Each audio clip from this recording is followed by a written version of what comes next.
All right, there are three kinds of washers. What matters in washing clothes is friction. It doesn't really, the water, the soap are important too, but friction is what counts. So there are three different types of washers. The first kind, the old school agitator. It's what we all grew up with. Agitator is this piece right there in the middle. For an agitator, it's going to fill up however it fills up. They do use a lot of water, but they fill up to a certain amount. So whatever size you're using, it is going to be kind of agnostic to that. It's going to clean how it cleans.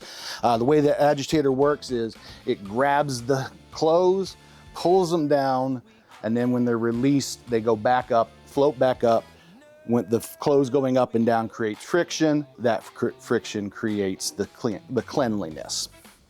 And then the second type is the impeller. The impeller has a little drum down here at the bottom. You're going to put the clothes around in a circle, and then the water comes up through them. It uses the gravity and the weight of the clothes as the friction. The third kind is your front loader. The front loader uses friction from the clothes tumbling into each other. So they're just kind of falling into each other the whole time. That friction is what causes it to clean. Because they are falling into each other, they like to have a little bit of room. All right, let's get the paperwork done.